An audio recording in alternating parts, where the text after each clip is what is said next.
लालू प्रसाद जी को सजा हो गई, मनमोहन सरकार के ऑर्डिनेंस लेकर आई। यही श्री राहुल गांधी इसको कंप्लीट नॉनसेंस कहकर सार्वजनिक रूप से प्रेस कॉन्फ्रेंस में फाड़े थे। রাহুল গান্ধী কংগ্রেসের করা একটা অর্ডিন্যান্সে সেই অর্ডিন্যান্স ছিঁড়ে ফেলে প্রতিবাদ করেন। তিনি ছিঁড়ে ফেলে পরিষ্কার করে বলেছিলেন কমপ্লিট ননসেন্স। তিনবার পরপর ভোটে হেরেছেন এবং সেই জন্যই সমস্ত মরালিটি পিছনে ফেলে এখন কংগ্রেস এই লালু প্রসাদ যাদবকে সঙ্গে নিয়ে নির্বাচন করতে চাইছে এবং মরালিটির জন্য ভারতবর্ষকে এত নিচে নামিয়ে দেওয়ার চেষ্টা, তাতে আমরা সহমত নই। সিএন ডিজিটাল আপনাদের স্বাগত। আপনারা দেখছেন ইনসাইটার, আমি আপনাদের সঙ্গে রয়েছি মণি ভট্টাচার্য। আজকে যে বিষয় নিয়ে আমরা কথা বলবো, আমরা দেখেছি সংবিধান সংশোধনী বিল 130তম সংবিধান সংশোধনী বিল কেন্দ্রীয় স্বরাষ্ট্রমন্ত্রী অমিত শাহ তিনি পেশ করেছেন। তারপর তুমুল হট্টগোল, সেই যে অধিবেশন, সেই অধিবেশন একেবারে স্থগিত হয়ে যাওয়া, এই সমস্ত কিছু দেখেছি। এই অধিবেশনের যে বিল 130তম সংশোধনী বিল, অন্য বিলগুলোর সঙ্গে যে 130তম সংশোধনী বিল পেশ হয়েছে সেটা কি, সেগুলো দেখেছি। কিন্তু আমরা যে ইতিহাসটা দেখিনি, যে ইতিহাসটা আমরা কম জানি, হয়তো আমরা বলতেই পারি যে ইতিহাসটা আপনারা হয়তো কম জানেন, যে ইতিহাসটা আমরা আজকে জানানোর চেষ্টা করব। সেই ইতিহাস জানলে বোঝা যাবে বিরোধীরা শুধুমাত্র রাজনীতির জন্য কত নিচে নামতে পারেন এবং কত নিচে নামলে তবে এই বিরোধী রাজনীতি করা যায়। এবং আমি কি নিয়ে কথা বলছি সবার কাছে কম বেশি স্পষ্ট। 130তম সংবিধান সংশোধনী বিল।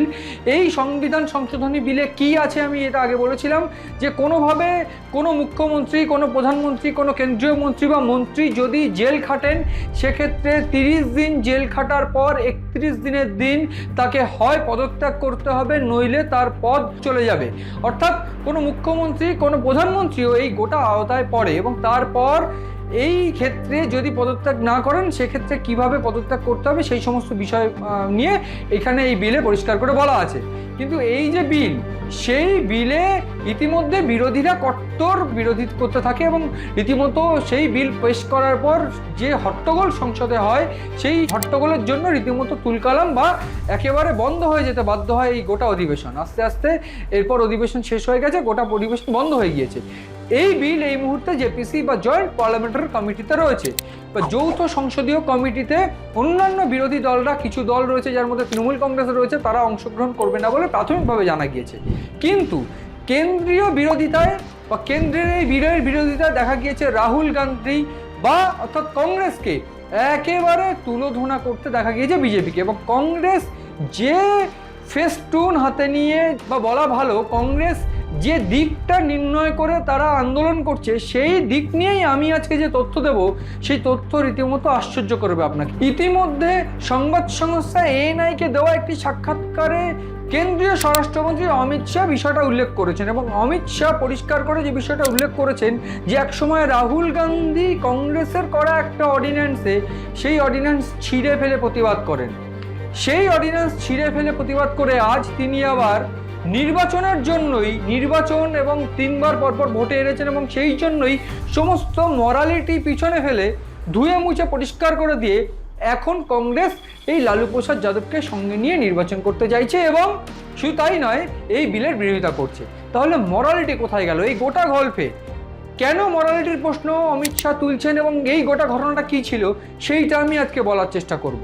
এবং এই ঘটনায় এই যে কেন্দ্রীয় যে বিল, সেই বিলের বিপক্ষে গিয়ে রাহুল গান্ধী বা কংগ্রেসের যে বিরোধিতা, সেই বিরোধিতা যে কেন ধোপে টিকছে না সেইটাও বলার চেষ্টা করব।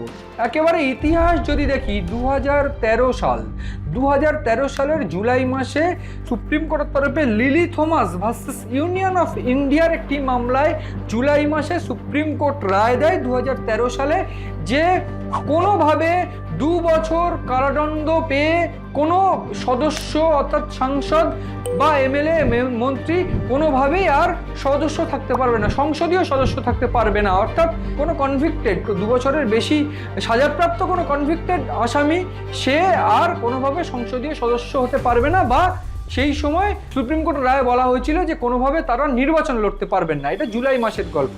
এবং ঠিক জুলাই মাসের পর, ঠিক তারপরেই লালু প্রসাদ যাদব, আমরা দেখেছি লালু প্রসাদ যাদব দীর্ঘ কয়েক বছর ধরে তার বিরুদ্ধে মামলা চলছিল। সেই মামলায় যে পশু খাদ্য কেলেঙ্কারি মামলা, সেই মামলা লালু প্রসাদ যাদব বা আরজেডি প্রধান সেই সময় শরিক ছিল ইউপিএ 2 সরকারের।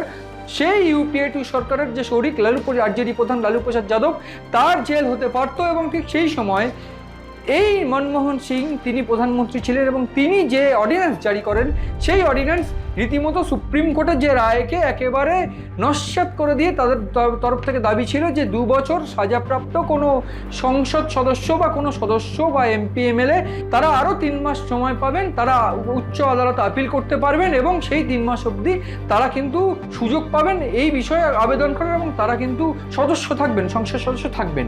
ঠিক সেই সময় এই গোটা ঘটনায় মনে করা হয়েছিল এই যে পশু খাদ্য কেলেঙ্কারি মামলা আরজেডি প্রধান লালু প্রসাদ যাদবের বিরুদ্ধে যে মামলা চলছিল, সেই মামলার রায় সেপ্টেম্বর আগস্টে বেরোতে পারতো এবং ঠিক সেপ্টেম্বর আগস্টে সেই মামলার যদি রায় বেরোতো তাহলে সেক্ষেত্রে জুলাইয়ে সুপ্রিম কোর্টের রায় অনুযায়ী তার সদস্যপদ থাকতো না এবং তাকে গ্রেফতার করা হতো। এবং শুধু তাই নয়, তার সদস্যপদ মূলত থাকতো না, সে আর কোনোদিন নির্বাচন লড়তে পারতো না। ঠিক এই জায়গায় সেই সময় কেন্দ্রে কংগ্রেস সরকার এবং সেই সময় প্রধানমন্ত্রী মনমোহন সিং এর সময় কংগ্রেসেরই নেতা রাহুল গান্ধী প্রেস মিট করে, একেবারে সামনে এসে প্রেস মিট করেন, একেবারে দ্য ননসেন্স বলে এই যে অর্ডিন্যান্সকে আখ্যা দিয়ে একেবারে প্রকাশ্য সমাবেশে সংবাদ মাধ্যমের সামনে বা প্রেস কনফারেন্স করে সেই অর্ডিন্যান্স ছিঁড়ে ফেলেন। তাহলে মরালিটি কি দাঁড়াচ্ছে? তিনি সেই সময় পরিষ্কার করে বলেছিলেন কমপ্লিট ননসেন্স এবং the torn up and the thrown away. তিনি ছিঁড়ে ফেলে পরিষ্কার করে বলেছিলেন কমপ্লিট ননসেন্স। এই শব্দটা গোটা বাংলার মনে আছে, শুধু বাংলার নয় গোটা ভারতবর্ষের মনে আছে। 2013 সালে ঠিক এই অর্ডিন্যান্স ছিঁড়ে ফেলার পর মনমোহন সিং প্রধানমন্ত্রী সরি ফিল করেন, তিনি সরে আসেন তার জায়গা থেকে, বাধ্য সরে আসতে, এবং তিনি একেবারে অপ্রস্তুত অবস্থায় পড়ে যান। তিনি সরে এসে সেই অর্ডিন্যান্স যা একেবারে বাতিল হয়, সেই গোটা প্রক্রিয়াকরণ বাতিল হয়। অতঃপর একেবারে সেই নিয়ম অনুযায়ী, সুপ্রিম কোর্টের সেই নিয়ম অনুযায়ী তারপর এই লালু প্রসাদ যাদবের সদস্যপদ খারিজ হয়ে যায়। এই যে ঘটনা, সেই ঘটনার পরে আজ যে বিল, তিনি সেই সময় রাহুল গান্ধীর তরফ থেকে পরিষ্কার করার দাবি ছিল এই বিল কেন, এবং এই বিল দুর্নীতিগ্রস্ত যারা তাদেরকে আড়াল করার জন্য, তাদেরকে বাঁচানোর জন্য করা হচ্ছে। এবং এই অর্ডিন্যান্স যদি চালু হয়ে যায় সেক্ষেত্রে দুর্নীতিগ্রস্তরা সরকারের মধ্যে থাকবে, সরকারের বিভিন্ন পদে থাকবে, এটা হতে দেওয়া যাবে না। ঠিক এই বিষয়টাই কিন্তু রাহুল গান্ধী তখন তুলে ধরেন। বর্তমানে রাহুল গান্ধীর স্ট্যান্ড কি আমরা দেখেছি, এই যে 130তম সংবিধান সংশোধনী বিল, এই বিলের উপর দাঁড়িয়ে, এই বিল মূলত করা হয়েছিল কোনো দুর্নীতিগ্রস্ত ব্যক্তি যদি জেল খাটেন, কোনো গুরুতর অভিযোগে যদি জেল তাকে গ্রেফতার করা হয়, তাহলে আর তিনি কোনো পদে থাকতে পারবেন না, তাকে পদত্যাগ করতে হবে বা তাকে পদচ্যুত করা হবে। তাহলে কেন আজ তিনি এই যে বিলের বিরুদ্ধে অভিযোগ করছেন, কেন এই বিলের বিরুদ্ধে তিনি লড়াই করছেন?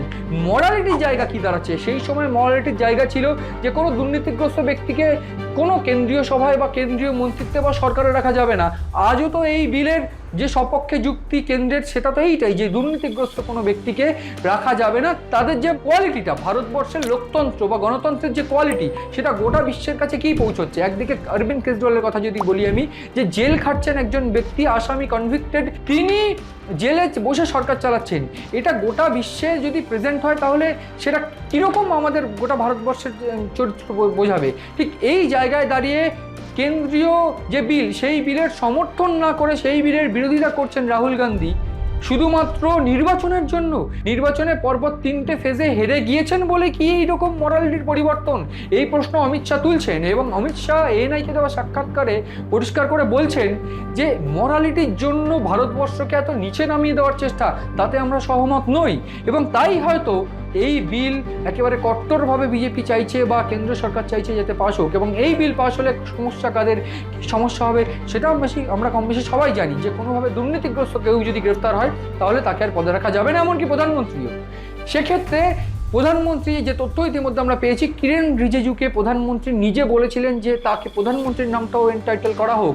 এর আগে যে তথ্য আমরা পেয়েছিলাম যে মুখ্যমন্ত্রী সহ অন্যান্য কেন্দ্রীয় মন্ত্রী বা মন্ত্রীরা যদি জেল খাটেন তাহলে তাই তিনি আর মন্ত্রী থাকতে পারবেন না, এই রকম ছিল বিলে। কিন্তু প্রধানমন্ত্রীর যে বিষয়টা সেটা ছিল না, এবং নরেন্দ্র মোদী সেই সময় প্রধানমন্ত্রীর নামটা ইনক্লুড করতে বলেন, যদি কোনো প্রধানমন্ত্রী দুর্নীতিগ্রস্ত হয় বা জেল খাটে 30 দিন, জেল খাটে তাহলে 31 দিনের দিন তারও পথ চলে যাবে।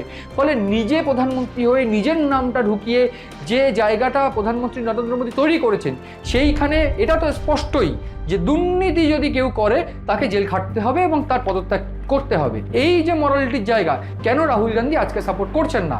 তাহলে কি শুধুমাত্র নির্বাচন হেরে গিয়েছেন বলে নির্বাচনের খাতিরে এই ভারতকে নিচে নামানো সম্ভব? কেন ভারতকে নিচে নামানো হচ্ছে? এবং শুধু নির্বাচন নয়, বিহারের লালু প্রসাদকে সঙ্গে নিয়েই তার যে নির্বাচন ক্রিয়া বা নির্বাচন ক্যাম্পেইন, সেটা গোটা ভারতবর্ষ দেখছে। ফলে সেই জায়গা থেকেই এএনআইকে দেওয়া সাক্ষাৎকারে যে চূড়ান্ত বিস্ফোরক মন্তব্য তিনি করেছেন, সেটা ভীষণ গুরুত্বপূর্ণ এই মুহূর্তে গোটা দেশের রাজনীতিতে। এবং এই জায়গা দাঁড়িয়ে আমি বলে রাখতে চাইবো, বহু ক্ষেত্রে আমরা দেখেছি বহু নেতা মন্ত্রীরা জেল খেটেছেন। আমি যদি বলি শিবু সোরেন থেকে শুরু করে বা হেমন্ত সোরেন বা অন্যান্য দিক থেকে চন্দ্রবাবু নাইডু বা জয়ললিতা, লালু প্রসাদ যাদব, এরা সবাই জেল খেটেছেন। অধিকাংশ ক্ষেত্রেই তাদের পদত্যাগ করতে হয়েছে। কিন্তু এইটাই তো নিয়ম যে জেল খাটতে হলে তাকে পদত্যাগ করতে হবে। এমনকি এক্ষেত্রে আমি আজ যে ইতিহাস বলবো, যদি জেল খাটা আসামিদের কথা আসে বা জেল খাটা মন্ত্রীদের কথা আসে, তাহলে এখানে অমিত শাহের কথাও আসবে। কারণ অমিত শাহও জেল খেটেছিলেন। অমিত শাহ জেল খেটেছিলেন একেবারে 87 দিন, প্রায় 3 মাস তিনি জেল খেটেছিলেন। মরালিটির জায়গা যদি আসে, তাহলে আমাকে এটা আজকে বলতেই হবে, আমি ইনফ্যাক্ট বলতে বাধ্য, যে মরালিটির জায়গা থেকে তিনি পদত্যাগ আগে করেছিলেন, যাতে নির্বাচন, শুধু নির্বাচন নয়, যাতে মূলত এই গোটা তদন্ত প্রক্রিয়া বা এই যে ঘটনায় তিনি গ্রেপ্তার ছিলেন, আমি বলবো সে তো ইতিহাস, কিন্তু সেই ঘটনায় যাতে একেবারে তদন্ত নিরপেক্ষভাবে হয়, সেই জন্য তিনি পদত্যাগ করেছিলেন। তখন তিনি গুজরাটের মুখ্যমন্ত্রী নরেন্দ্র মোদীর একেবারে মেন উইংস, এবং শুধুমাত্র উইংস নয়, তার একেবারে কাছের বন্ধু ছিলেন। একেবারে সেই সময়ে তিনি পদত্যাগ করে, জুলাই 2010 সাল তিনি পদত্যাগ করে তারপর এই মামলায় যাতে তদন্ত ঠিকভাবে হয় তিনি সাহায্য করেছিলেন।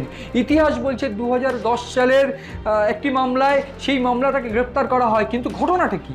2005 সাল গুজরাটের এটিএস, অ্যান্টি টেরোরিজম স্কোয়াড, এনকাউন্টারে সোহরাবুদ্দিন শেখ নামে এক ব্যক্তিকে, তার বন্ধু এবং তার স্ত্রীকে গুলি করে হত্যা করে।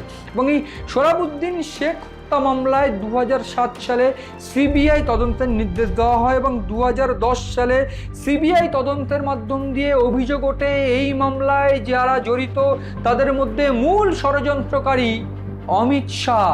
সেই সময় তিনি গুজরাটের গৃহমন্ত্রী ছিলেন, অর্থাৎ গুজরাটের গুরুত্বপূর্ণ মন্ত্রিত্ব পদে ছিলেন।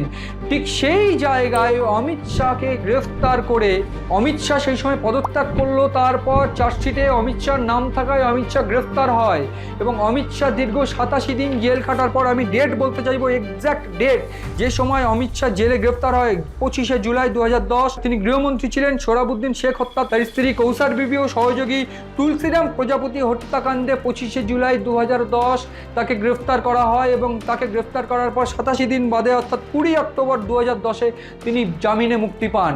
শুধু এইখানেই গল্প শেষ নয়।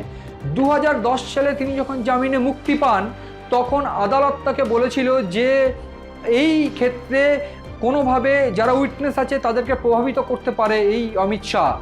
সেই জন্য অমিত শাহ তখন প্রাথমিকভাবে জানিয়েছিল আমি তাহলে গুজরাটের বাইরে থাকবো, এবং সেই সময় গুজরাটের বাইরে ছিলেন অমিত শাহ। 2010-এর এই সময় থেকে 2012 অক্টোবর অবধি তিনি বাইরে ছিলেন, দিল্লি সহ বিভিন্ন জায়গায় কাটিয়েছেন, গুজরাটে প্রবেশ করতে পারেননি।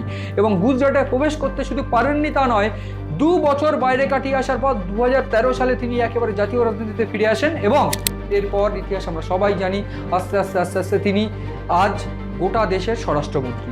এবং এই জায়গায় দাঁড়িয়ে যে ইতিহাস আমি তুলে ধরার চেষ্টা করলাম, সেই ইতিহাসের যে মরালিটি, কেন কোনো মন্ত্রী, কেন যে কেউ, প্রধানমন্ত্রী বা মুখ্যমন্ত্রী যেই হোক না কেন, কেন সে গ্রেফতার হলে তার পদটা ত্যাগ করবেন না? এই জায়গায় দাঁড়িয়ে এই বিল দুর্নীতিগ্রস্তদের জন্য একটা ভয়, একটা আতঙ্ক। তাহলে রাহুল গান্ধী কেন ভয় পাচ্ছেন? এই প্রশ্ন উঠছে। এবং প্রাথমিকভাবে যে ইতিহাস তুলে ধরে নরেন্দ্র মোদী বা এই অমিত শাহ, এই দুজন একেবারে কংগ্রেসকে আক্রমণ করছে, সেই আক্রমণের যে জায়গাটা, সেই বেসিক জায়গাটা কিন্তু তল পাওয়া যাচ্ছে, সেই বেসিক জায়গাটার কিন্তু তল পাওয়া যাচ্ছে। এবং সেইখানকার মরালিটি 2013 সালের যে মরালিটি রাহুল গান্ধীর ছিল, সেই মরালিটির সঙ্গে 2025-এর যে মরালিটি কি ম্যাচ করছে? কেন ম্যাচ করছে না? শুধুমাত্র রাজনীতিই কি ভিতরে পার্থক্য? এবং তাই যদি হয়, সেক্ষেত্রে এ রাজনীতির উপর একরাশ ঘৃণা নয়, শুধু একরাশ ক্ষোভ। উগড়ে দেবে সাধারণ মানুষ। আজ হয়তো উগড়াবে না, কিন্তু মানুষের চাপা ক্ষোভ কখনো চাপা থাকে না। এই গোটা ঘটনায় আমাদের একেবারে এই অনুষ্ঠান বা এই অনুষ্ঠান করে ইতিহাস তুলে ধরার বক্তব্য একটাই, দুর্নীতিগ্রস্ত সরকার মানব না, দুর্নীতি যেন সরকার না থাকে এবং দুর্নীতি মুছে ফেলে ভারত যেন একেবারে শ্রেষ্ঠ জায়গা গ্রহণ করে, সেইটাই আমরা চাইবো, আমাদের সাধারণ মানুষ চাইবে, তাতে যে সরকারই থাকুক। সেই দিকে নজর রয়েছে আমাদের, নজর রাখুন আপনারাও সিএন ডিজিটালের পাতায়।